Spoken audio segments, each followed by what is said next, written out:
Great. All right. So before the roll call, we do have a script to read, and I'll turn it over to our town attorney to lead through that. Thank you, Mayor. Yes, we're going to cover the fact that Mayor Haskell is attending remotely. And so I want to make it clear that the meeting's being conducted pursuant to the Brown Act, Government Code Section 54953B. Mayor Haskell is participating from the Beekman Hotel, room 613, 123 Nassau Street in New York City, New York. And in accordance with the Brown Act, each teleconference location has been identified in the notice and the agenda for tonight's meeting. I also want to note for the record that we have a quorum of council members present in person. I now request that Mayor Haskell respond to a few questions and confirm a few matters for the record. First, can you hear me okay? I can. Were you able to hear the proceedings on this end up until now? Yes, I have. Do you have a copy of the agenda for this meeting? I do. And have you posted the agenda at the location where you are? Yes, I have. And is your location reasonably accessible to the public such that any member of the public could participate in this teleconference from your location if he or she wished to do so? Yes. Great. And is there any member of the public with you now? There is not. Okay.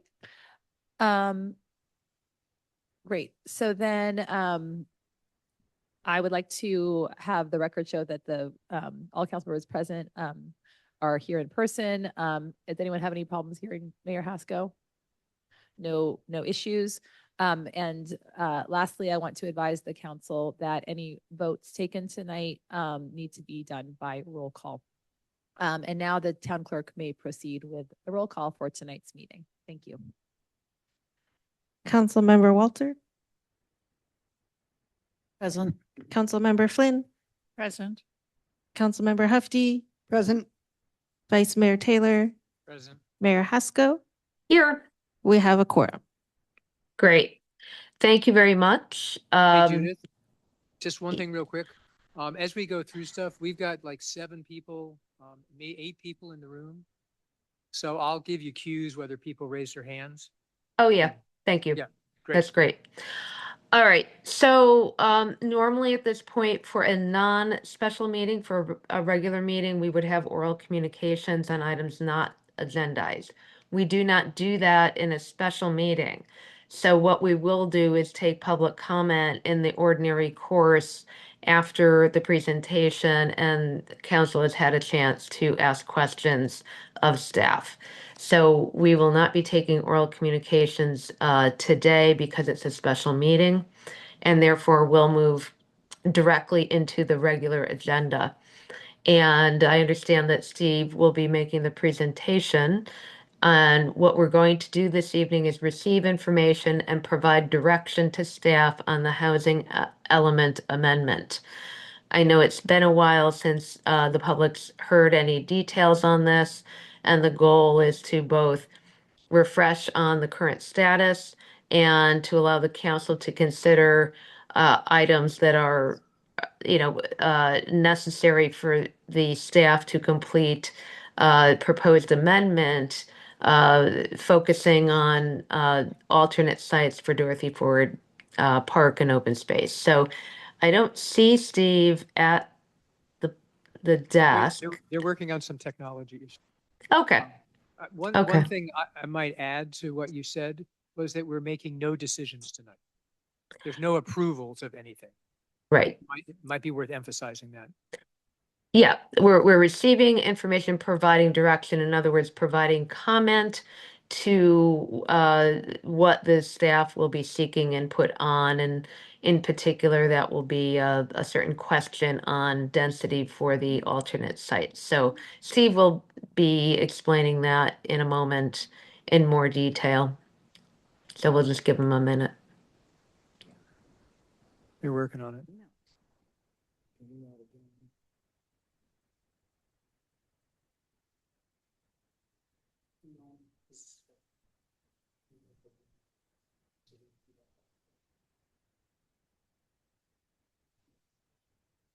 Email it to your email.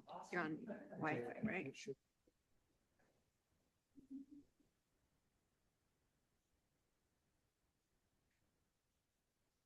maybe while we're waiting, this is our new director of public. This is Sarah. Sarah, remind me of that thing, like, can't be Sarah. So, anyway, we're.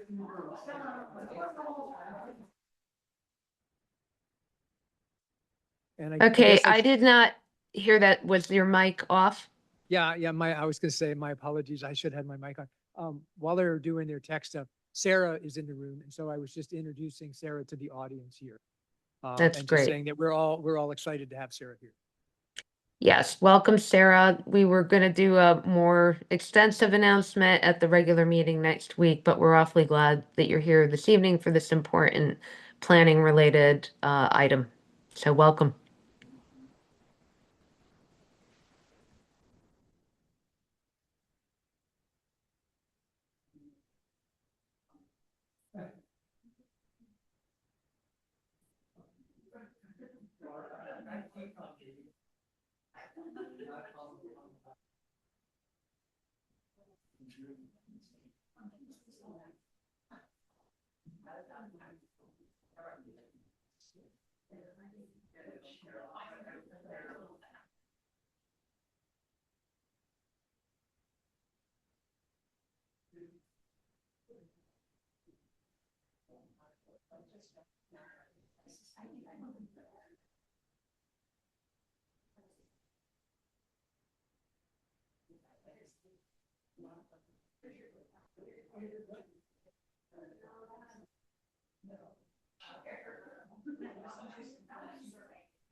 Can you move that to, thank you.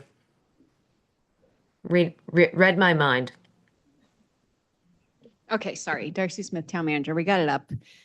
Some people know the internet in this building isn't very fast, and that was a problem. But yes, I want to introduce Sarah Corse, the town's brand new permanent. I keep saying that because we've had interims for a very long time, but she's actually a permanent full-time town employee. And she came to us all the way from Denver, Colorado. So we feel very lucky that she moved out here.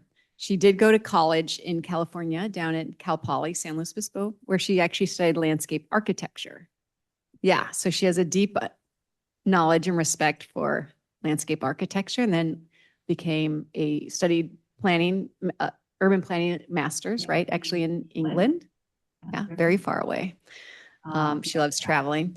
And now she's here helping us. And she has great expertise in planning, in design, most recently was working as a planner in Denver and Boulder and at a business improvement district as the executive director. So it's only day 4. So she does not have a role tonight other than to sit and observe.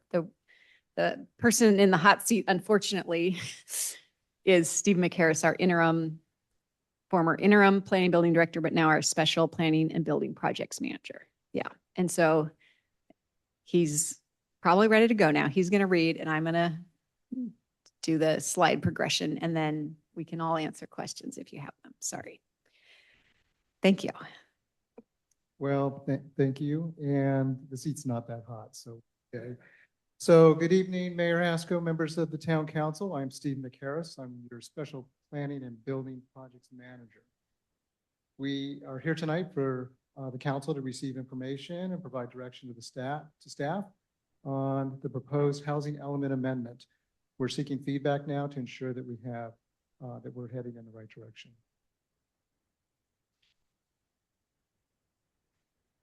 This shows the timeline. This slide shows the timeline to prepare and adopt the housing element amendment. Today is the first town council review. Next, the town will finalize and post the public review draft housing element amendment and start the required public review period. The planning commission will review it, and then the town council will hold a meeting to accept public comments, review and provide feedback on the amendment, and consider authorizing staff to send the draft to HCD. Upon submittal, the California Department of Housing and Development, that is CD, has 60 days to review the amendment. They may request changes, which would then proceed back through the town review process. The final amendment will be reviewed by the Planning Commission at a public hearing where they will make a formal recommendation to the town council. Then there will be, then there is a town council public hearing to consider adoption of the amendment. The exact timeline depends on the extent of the changes directed by the town council and input by HCD after submission. Additionally, the Architectural and Site Control Commission, known as the ASCC, will be involved in reviewing the zoning code and working on the development and design standards in 2020. Next slide. Here we are showing the current regional housing needs allocation, which is a state mandated share of affordable housing units required to be planned for in the town's general plan. The numbers in red identify no change to the current adopted RHNA, which is the regional housing needs allocation. However, the potential locations for the units would change in the proposed amendment, as we will review in the following slides. Next slide. As I mentioned, the current town sites inventory includes the vacant portion of the Dorothy Ford Park and open space, which we're now proposing to remove from the inventory, as shown here in the attachment 2 of your staff report. This is because as the town staff analyzed and the development feasibility for housing on this site, to implement the certified housing element, issues were identified that constrain the realistic feasibility of developing up to 50 units at the park site. The main constraints are creek and scenic setbacks, along with the irregular shape of the remaining developable area. The proposed revisions to the site inventory will add 2 new sites. The sites were selected through careful application of the town's adopted housing element adequate sites inventory methodology. The town council post-adoption plan outreach subcommittee and the ad hoc housing site evaluation committee studied numerous sites and concluded that the new alternative sites are the most appropriate. The amendment to the table will add Village Square, located at 884 Portola Road, and Skyline Open Space, also known as the Fogarty property, which is located north of 19501 Skyline Boulevard. The number and income level of the units at Christ Church at 815 Portola Road are proposed to change. Now I will walk us through the specific sites in more detail. The next slide. Here are the 3 amendment sites. We have the Village Square site, the Christ Church site, and the Fogarty site. A little difficult to see, but you see the overall, as you're familiar with the town, boundaries. And then to the right, you see a little more focused on the three sites, or on the, yeah, three sites. Each site includes developable areas within the site with few, if any, identified development constraints, as I will review in the following slides. Next slide. This slide demonstrates the close proximity of two housing opportunity sites in relationship to town center, which is the Christ Church and the Village Square. Next slide. For this site, the Village Square site, we're noting the property owner is interested in developing housing while retaining most of the existing commercial use of the Village Square. It may be possible to relocate an existing wastewater pump station to subject to the West Bay Sanitary District approval. We'll need to delineate the Sausal Creek top of bank setback. There's a possibility of additional site constraints and easements on the site. And it's likely that any development scenario will require some level of tree removal. Next slide, please. With the Village Square site, here we would be adding the proposed 20 very low income units plus 5 area median income units for a total of 25 units. I think I also want to mention here that the existing general plan is commercial, the existing zoning is community commercial. The proposed zoning general plan would be a new mixed use high density. Okay, the next slide.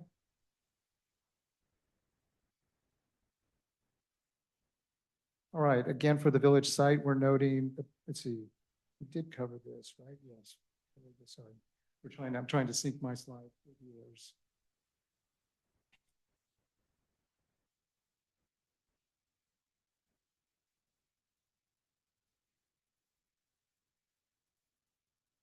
Let's see, with this one. Yeah, let's go to the next slide. Okay, I think we covered that slide. No, we didn't. Oh, okay, so we did the Village Square. Sorry, I'm trying to catch up with you. Village Square.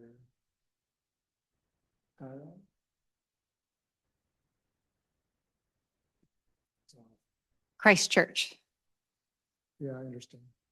go back. Okay. Okay. I think something's out of order, that's all. All right, with the Christ Church.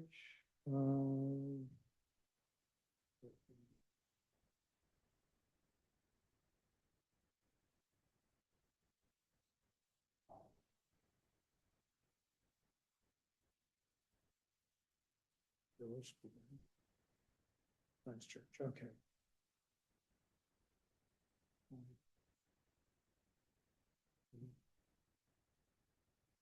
Okay, for this site, I'm sorry.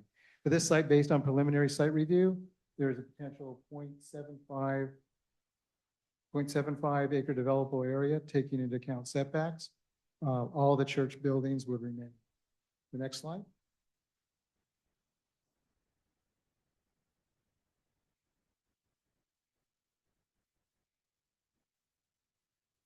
Here we are replacing the current housing element of 6 area median income units with the proposed amendment of 14 very low income plus 1 area median income for a total of 15 units. The existing institutional general plan land use designation and existing RE residential estate would change to the proposed new zoning and general plan land use designation of mixed use high density. Okay, the next slide. The Skyline parcel has been identified by the town as having the potential to accommodate up to 16 housing units on 0.8 acres of the site. Next slide. Here we're proposing the Skyline site with 16 very low income units, the existing general open space limited development, open space or open residential land use designation, and existing zoning of MR mountainous residential for the site would change to the proposed new zoning and general plan land use designation of mixed use high density. Next slide. As discussed in the staff report, staff met with HCD November 2025 and provided a preliminary presentation of the amendment. HCD commented that the proposed density range for the new mixed use high density zoning district and the land use classification of 20 to 23 dwelling units per acre is too narrow. HCD informed us that they're comfortable with a 20 to 25 dwelling unit per acre, but noted they usually see 20 to 30 dwelling units per acre. Staff will continue to provide written updates to HCD to keep them updated on the amendment to ensure that they're well informed of the town's plans and are scheduled for completion. Next slide. And staff recommends that the town council review of this proposed amendment focus on the specific policy discussion topics to allow staff to complete the work as quickly and cost effectively as possible, using our limited resources to focus on key changes to ensure the housing element moves forward to submission to HCD early in 2026.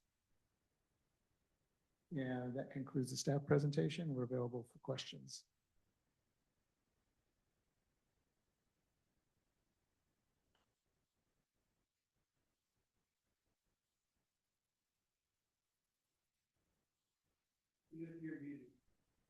You're muted. Tina. Yeah, thank you very much. There was a bit of an emergency vehicle issue outside, so my apologies for that. Thanks, Steve. We'll go to council for questions, and I was going to start with Helen, if you have questions on the presentation.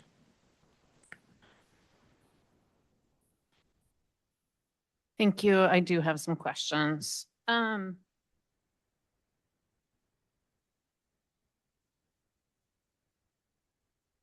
Could you please get clarification on the above moderate income level of AMI? Hi, yes, Darcy Smith, Town Manager. So above moderate income level exceeds what are the definitions by HCD of different income limits. So moderate is the highest defined one at 80 to 120% of the area median income, which are incomes published by HCD annually for each county. So above moderate income is over 120% and is essentially unrestricted pricing and incomes. Great, thank you. Next question, VMT. Under TDM requirements, remind me, is it triggered by trips over a generation of 100 trips per Yes, development? so you're referring to vehicle miles traveled, which is sort of a special analysis area under the California Environmental Quality Act. And yes, that is triggered by a certain number of trips. Do we have any sense of the trip generation these developments potentially could cause? Yeah, so multifamily units have a little bit different trip generation than single family homes. Actually tends to skew lower than single family homes because they tend to be smaller units. I researched, for example, dwelling units during it's called the PM peak hour. That's usually like the busiest time when traffic's at its worst. And for example, sort of medium rise multifamily units has 0.39 trips per unit. So if there were about 20 units on a property, for example, that would be about, I think, 8 trips during that PM peak hour. And because of our lack of public transportation options, would those trip generation issues other than by car be required? Would we be required under the VMT rules to offer any other TDM opportunities? Again, it depends on the number of trips that are generated for the project. Okay, let's see. On policy 3, page 15 of 24, the red line has developed housing on town or nonprofit owned parcels where feasible. The word town is deleted. As we are seeming to be obviously in this study session type situation, special session, we are looking at privately owned parcels, some of them nonprofit. My question is, why are we redlining out the word town? Because will HCD potentially dislike that idea that we are taking publicly owned properties potentially off the table? So You're referring to attachment 3 for the public of the staff report, or page 15, and policy 3 includes redlining text, especially with respect to the town. And the reason why we're doing that is because the language in the program refers only to the Dorothy Ford site, not any other town sites. And so staff believes that this is the best approach to make this change, to remove the Dorothy Ford site from the housing element. There are no other town sites identified in the sites inventory at this time. That said, the town is open to purchasing land or identifying sites if they can available in the future. So it certainly doesn't eliminate that potential. And that's all I can say, that it's factual. I can't speculate on how HCD would react to that. But we've made our intentions clear to HCD. As I said, staff met with them a few weeks ago and shared this preliminary information with them. And as you know, then we officially submitted to them with the council's authorization in 2026. Great, thank you. Along with that, another question, I don't know which attachment, it's page 16, so the next page. Because we are moving on from Dorothy Ford Field, the issue request for proposal to affordable housing developer by January of 26. We do not need to do that anymore, right? So at this time, it is staff's intent to submit these changes to HCD, and we're aiming at this point for January. The RFP that you refer to in that program, it would be anticipated to be issued by January. And again, we've made it clear to HCD our intent. We've communicated to that. At this point, we again aim to follow up in January by submitting this officially to HCD. So they will certainly know what our intentions are, removing the site and not proceeding with further analysis of it. Great, thank you. That's my questions. Hey, Greg? I really don't have much. I had one very quick question on page 20, which was there's a table here of development standards, and it's got the 20 to 23. Is that 20 to 23 prior to us changing the zoning? Is that the idea? Yes. Change the zoning, then we'd update this? Correct. That is the intention, and staff is deferring to council's direction before making those. If that direction is provided tonight, the changes will be made throughout the document. It ripples through multiple places in the document. That's all I know. Perfect. Thank you. Okay, Mary? I wondered if you could put back up the timeline slide. Is that asking too much? No, it's not asking too much. Just give me a second. I'm just a little confused about the 7-day wait for the public review, and whether, are we doing it again on the 10th? What, can you just show that timeline so I can understand how we're meeting all these elaborate standards and qualifications? Yes. So let me just start at the beginning. Today, 12/4, we start a long process, which runs into so far into the future, it's TBD when this will end. But as you know, you've been through this before with the original housing element, and it essentially repeats itself. The public review period, which is at this point, based on my crystal ball, which is honestly quite cloudy, we would really like to submit this for public review by the end of this year. It's a minimum 7-day review. A wise person once told me if you begin that around December 23rd or 24th, you probably should extend it beyond 7 days because people need some extra time. So if we start it at the end of December, we'll extend it into January, and we are looking at a planning commission meeting and also ASCC input then. But the goal would be to return to the town council either at the meeting on January 14th or January 28th. And that's a critical meeting because you accept final public comments and you would consider authorizing the submittal to HCD. And then after that, as you know, HCD has up to 60 days for the review and send us back a review letter. Thank you. That explains it. Okay, Rebecca? Sorry, could you put back on the picture of the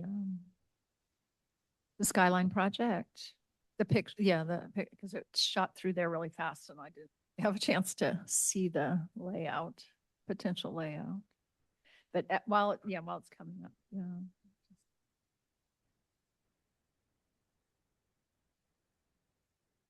And I guess while you're pulling it up, I just a clarification, when we when we submit the version to the HCD, how is that technically done? You send in the proposed zoning changes, the proposed housing element changes, all those documents, and then you provide a report to them or something? Is that how it works typically? We just send them the entire housing element amendment package. They don't get an official report like you guys do, but it goes into their system. And then sometimes they'll want to check back in and have a meeting and review questions, or sometimes they'll just send us a letter. But the package, does that include some type of report from you, or does it's just the documents? Oh, Just the okay. documents, yeah. Okay. Yeah. I see. I just wanted to kind of understand what we're looking at here. The Skyline Drive is sort of pictured there near the star, I guess. Is that Yeah, it? well, so we'll start with the picture on the left, which you can see Skyline Drive, and you can see all the properties, 8 parcels. Well, actually not all the properties, but most of the properties owned by the Fogarty family and Fogarty Winery. And why we showed this is that you can see at the nearby winery, which is to the south here, that those big winery parcels that frankly look like grass, but they're vineyards. And the big winery has full driveway access and utilities. The parcel that is proposed to be rezoned and added to the site inventory is a small 14 or so acre parcel, and the star is in the middle of that. So if you look at the star, that's the middle of that parcel, which is, again, their northernmost holding. If you look at the graphic on the right, what's been delineated there is an area of a potential road into the site, which is shown in the dashed white, and then sort of a clearing on that property that could accommodate potential development.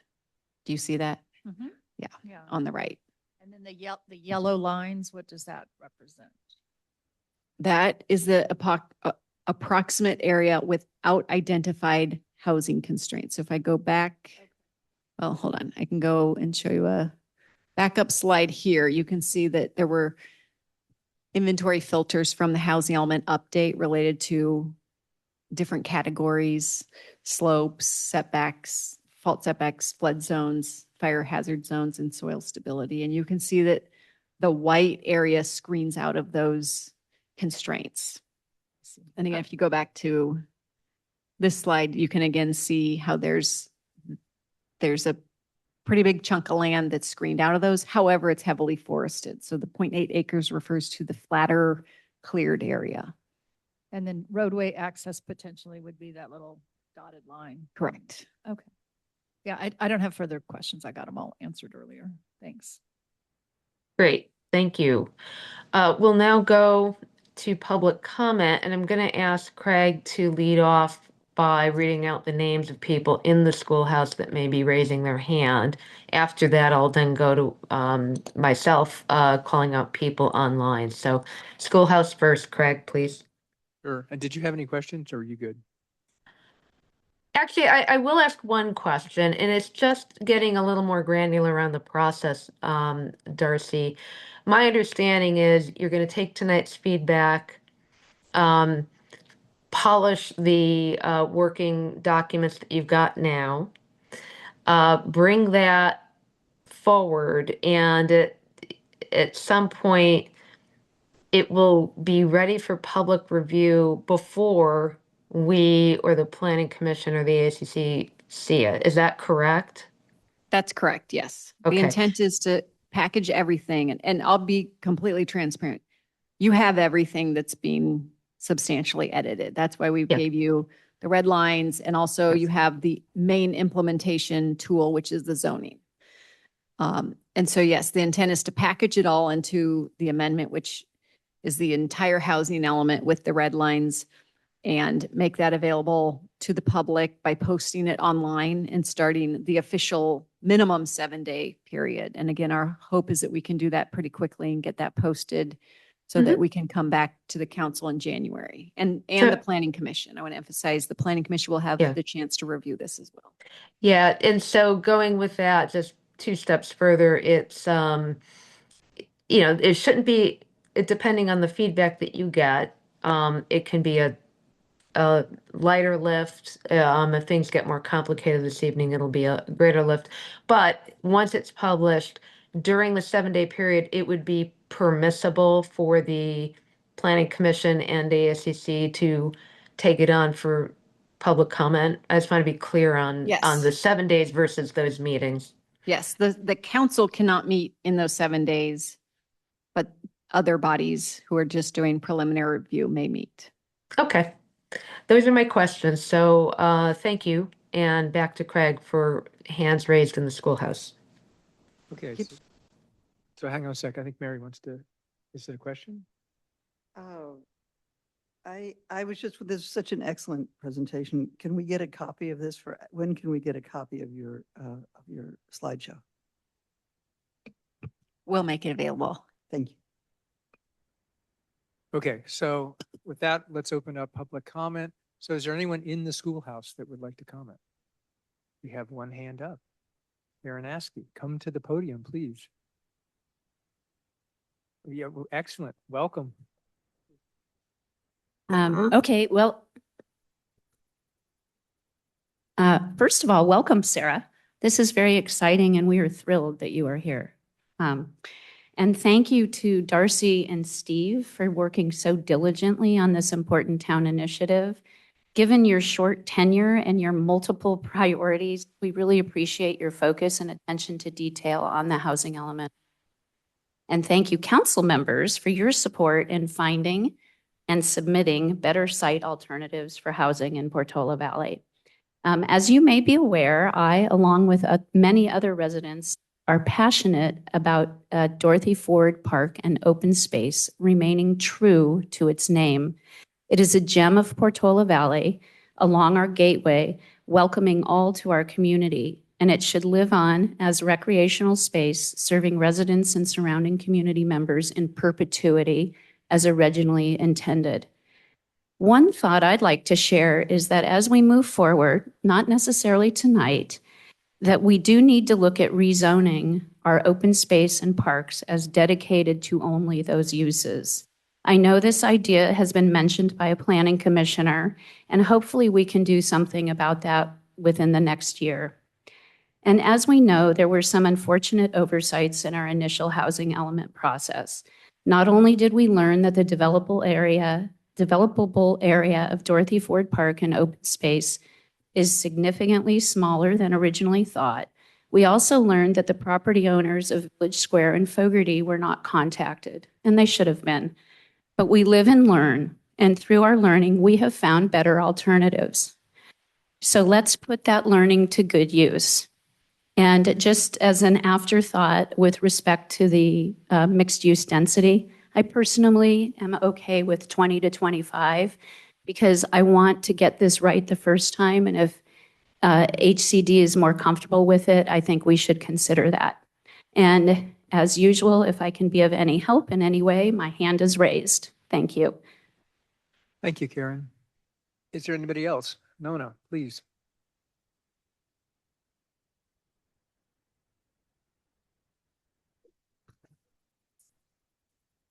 Mayor Haskell, Vice Mayor Taylor, council members, and town staff members. As a member of the Conservation Committee and the Open Space Committee, I have been very committed to protecting Dorothy Ford Park from development, both because I was convinced it couldn't accommodate 50 housing units, and also because of Ford Park's exceptional for conservation and recreation in Portola Valley. 1 year ago, that meant that joining the many people in town who have been working for many years on the housing element. The 3 sites that are on the new housing candidates in the revised housing element sites inventory could, taken together, replace Ford Park in the housing element. In this respect, they are a breakthrough. However, in my mind, finding alternative sites to Ford Park is not just about protecting Ford Park, nor about getting a housing element approved, nor about avoiding the builder's remedy. It's about finding sites that really do work for Portola Valley, that can provide housing that really is needed, and that stand a chance of really getting built. The 3 sites together meet these needs. There are very different approaches to housing that could meet the different needs of valued members of our workforce and our town. There's a lot of work yet to do, but I hope you will advise the staff that the revised housing element sites inventory should be finalized with these 3 sites. Thank you for taking my comment. Thank you. Is there anybody else in the schoolhouse that'd like to speak? All right, I don't see any other raised hands, Judith, so I'm going to pass it back to you. All right, thank you. Dave Cardinal, you've got your hand raised. Please go. Sure. Just a couple, if you will, meta comments. First, it's great we're doing this. I do worry that it is kind of in secret code for most people because they don't know what all the jargon means about the different zoning codes and this and that. So short of having a separate interpreter who can stand aside and in sign language explain things in layman's terms, the more I think you can do to, as each thing goes on, to kind of explain it to people so they have an opinion, an informed opinion. I think that'd be great. The other super dirty thing is that when you put the timer on, it takes up 90% of the vertical height of the screen. So all we can see is like a 1-inch high miniaturized version of the town council. And I don't know the solution to that, but it seems kind of silly to take 90% of the screen up so that I have 1:55 left, which I'll give back to you. Thank you very much. Thank you, Dave. As I'm attending remotely, I can see what you're saying. Rita, please go ahead. Hi, thank you for taking my comment. I'm personally glad to see some other options for a building other than Dorothy Ford Park. This park was supported by town residents in honor of his mother. It's very unfortunate that although the town has been calling it open space for all these years, this land wind up turning into a strong location for housing. I want to thank all that have been active in looking for alternative locations and actually bringing it to a reality, almost reality, but let's push that forward. I hope we can also find a parallel way to put energy towards building our infrastructure in our town: phone, wireless, electric, internet, etc. I won't go into it now, but everyone's seen my emails. And we need to do something about securing the Alpine Corridor, since it's our front door to our town. Let's not mess it up and wind up getting it shut or full of lights or whatever else could possibly happen to it. That'll cause us real problems and our new residents that are coming into our town, problems in an emergency. Thank you for all that you do. Thank you, Rita. I'm going to give it 1 or 2 more seconds. I am not seeing any other hands up. Here comes one more. Caroline Bertongen, please go ahead. Yes, good evening. I'm not as prepared as my fellow residents, Helen and Nona and Rita, but I concur with everything they said.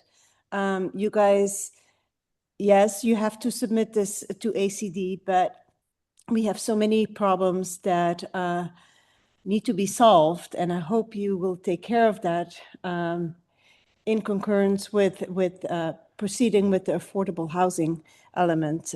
Remember, the safety element is long overdue, and we have so many issues with infrastructure in Portola Valley. Like my residents, we really appreciate that all efforts have been focused on Doherty Park. This is an icon for Portola Valley, and we don't want to lose it. And so anything you can do to preserve this is great. Thank you. Thank you, Caroline.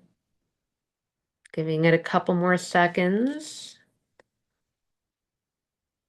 All right, I am not seeing any additional hands going up right now.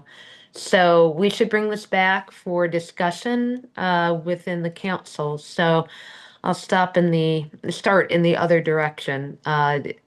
Let's see. So Rebecca, do you have discussion points you want to raise? And I will ask Steve to flash up and keep in front of us the last slide on the point you're seeking particular input on.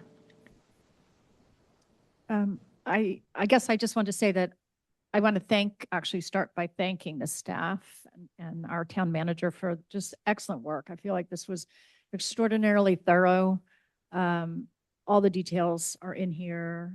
There's nothing missing. And I appreciate so much how hard you've worked on this and how fast you've put this all together, as well as your engagement with HCD. It's really a breath of fresh air to have people so involved in our staff with our planning department, with our planning issues. I'm fine with everything, really, and I know the one decision is whether to go out with a 20 to 3 dwelling units per acre, which would match our current mixed multifamily high density zoning that we created with the housing element.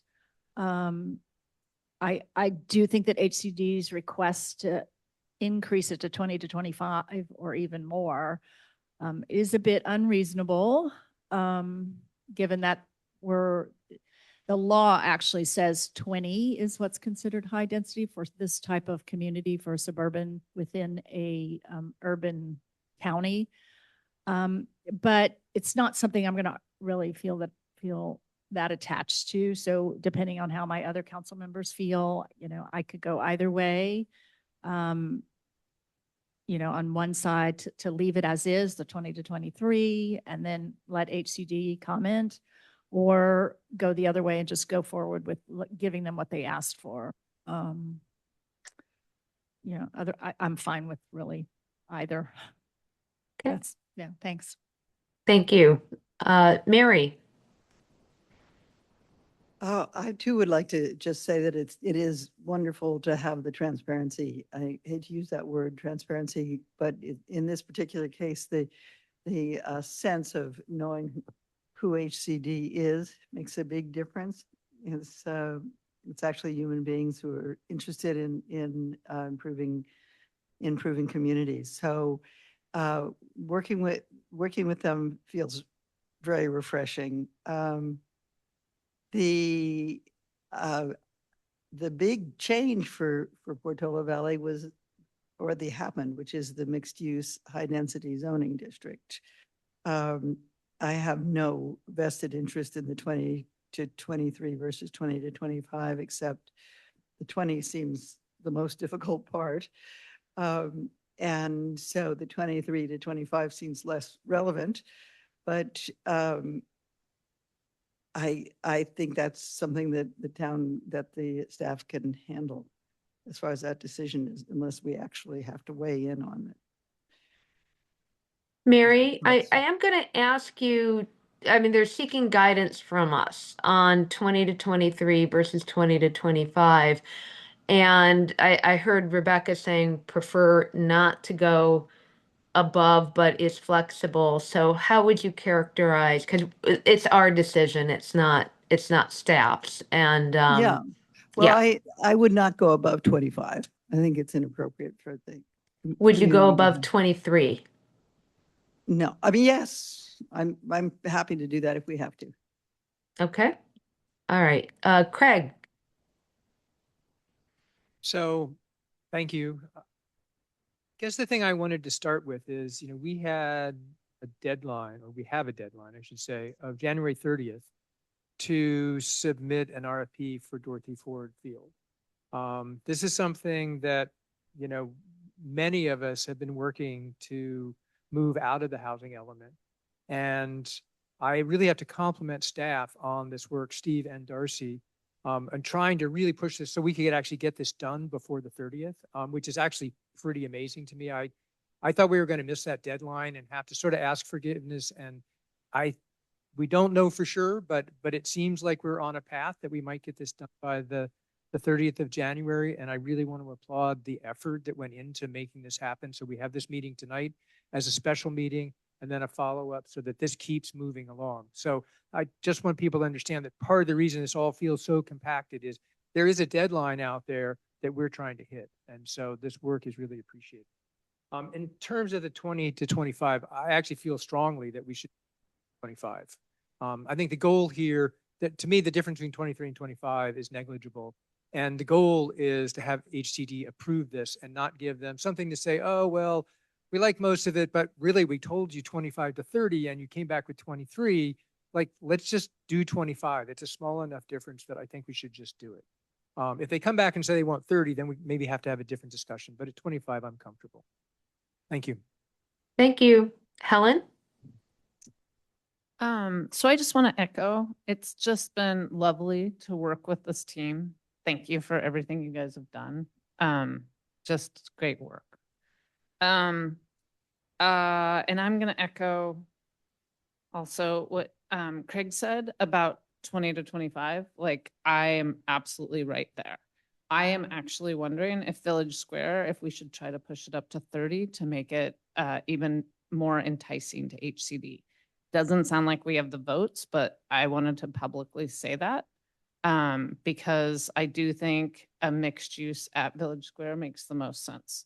I don't think the rest of the council feels similarly, but so I'm definitely right there with 20 to 25. Absolutely.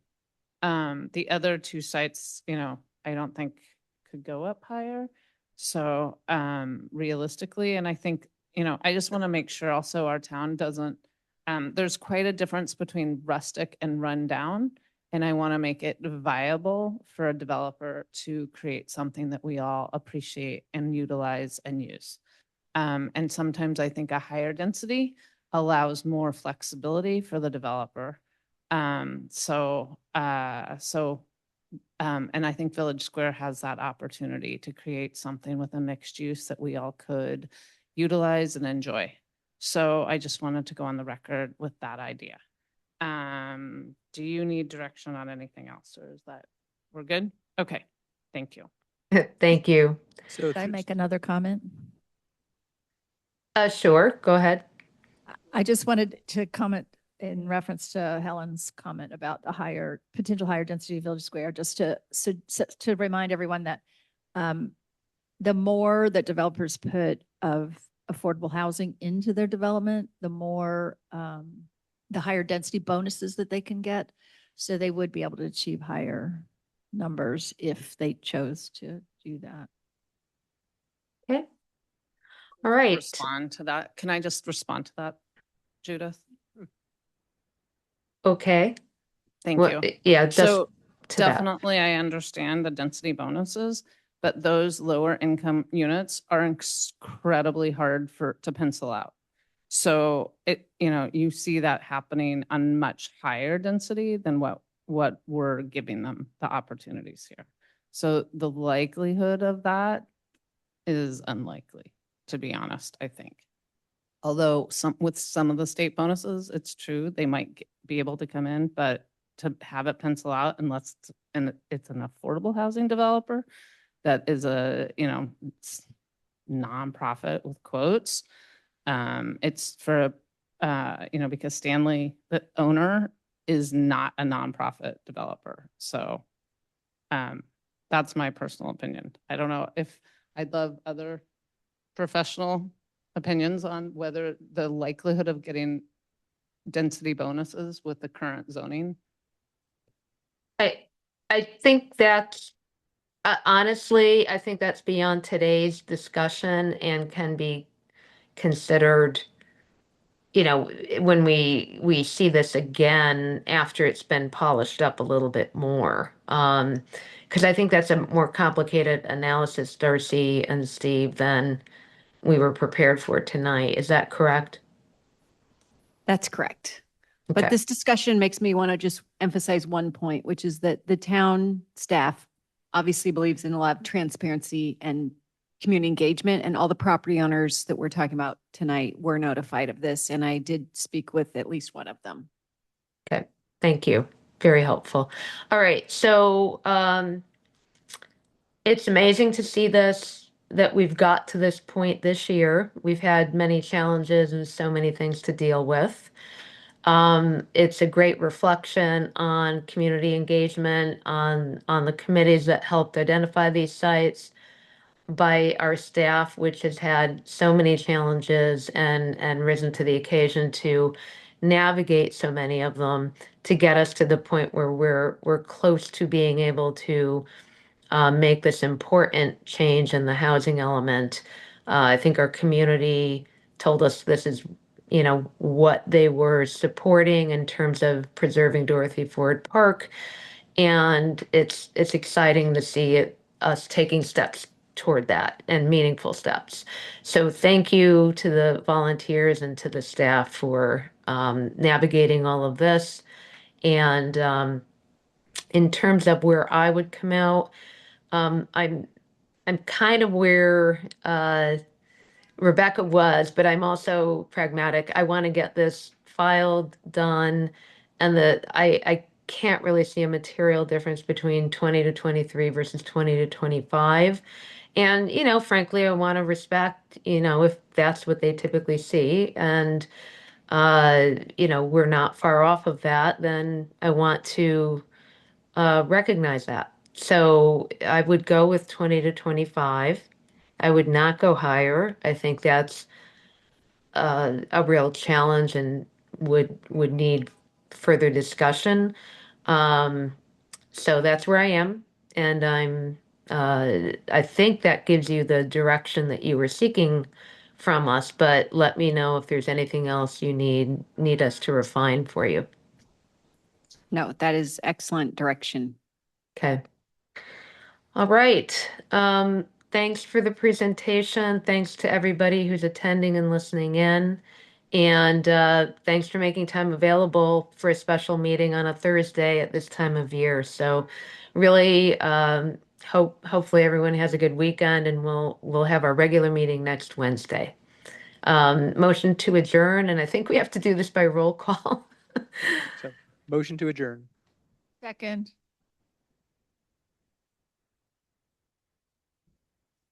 Councilmember Walter, Aye. Councilmember Flynn, Aye. Councilmember Hufty, Aye. Vice Mayor Taylor, Aye. Mayor Haskell. Aye. Motion Thank you all. carries. All right. Good night. Good night.